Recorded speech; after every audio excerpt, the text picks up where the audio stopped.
June 18, 2023. 5 people board a 22-foot-long submersible named Titan. Their destination? The wreck of the Titanic lying over 12,500 feet below the surface of the Atlantic. They are wealthy tourists, adventurers, and a pilot lured by the promise of the experience few have ever had. A journey into the abyss. But within hours of their descent, the Titan would vanish without a trace. And what followed was a surge that gripped the world in horror. The Titanic. A name that has lived in both tragedy and legend for over a century. When it sank in April 1912, the world stood in disbelief. The largest ship of its time, declared unsinkable, had been claimed by the merciless ocean. More than 1,500 souls were lost, swallowed by the abyss. Over 100 years later, the wreck of the Titanic became a site of fascination, a relic of human ambition and hubris. Documentaries, books, expeditions, each one unveiling a haunting new detail about the ship's final moments. And for some, seeing it firsthand was the ultimate experience, an opportunity to come face to face with history. In 1985, oceanographer Robert Ballard discovered the wreck, lying eerily on the seafloor, split in two. The world marveled at its ghost really remains. Over the years, deep-sea explorers like James Cameron and Paul-Henri Nargeolet made repeated journeys, documenting its decay, preserving its legacy. But unlike them, OceanGate's Titan submersible wasn't about research. It was about tourism. Stockton Rush, OceanGate's CEO, envisioned a new age of deep-sea exploration. But not for scientists, rather for the wealthy elite. At a cost of $2,100,000 per seat, passengers could descend into the deep, glimpse the Titanic with their own eyes, and return with a story few could ever tell. But this wasn't a time-tested submarine built for safety.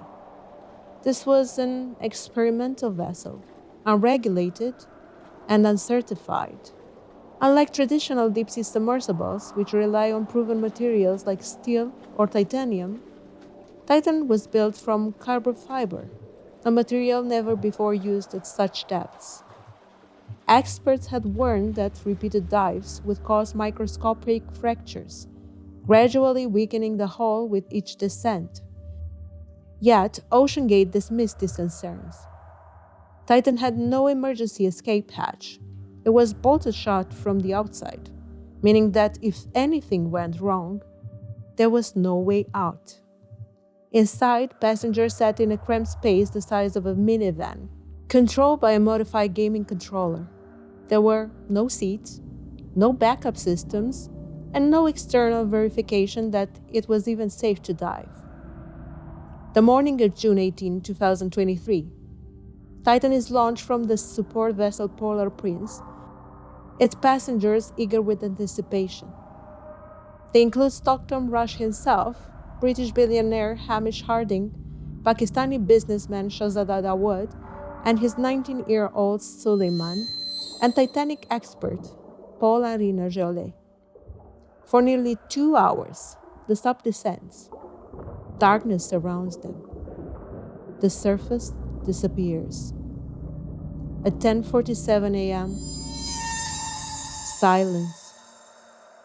Communications are lost. On the surface, there's confusion, then concern, then dread.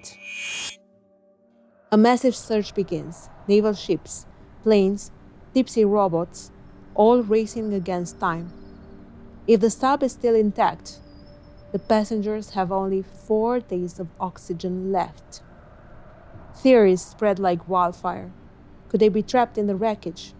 Could they have lost power, drifting helplessly into the abyss? Or worse, were they still alive, listening to the relentless creaks of the hull under unimaginable pressure, waiting for a rescue that would never come?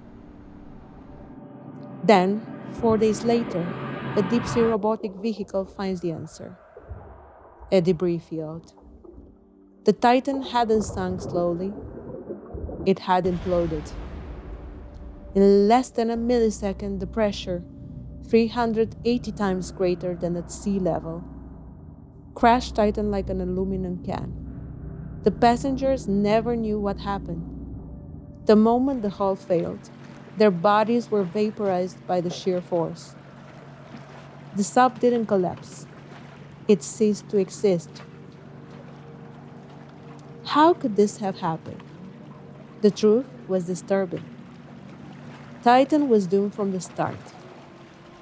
Experts had warned that carbon fiber wasn't suitable for deep sea pressure, that repeated dives weakened the hull, that disaster was inevitable. But a company ignored them. James Cameron, one of the world's most experienced deep sea explorers, has seen firsthand what pressure could do.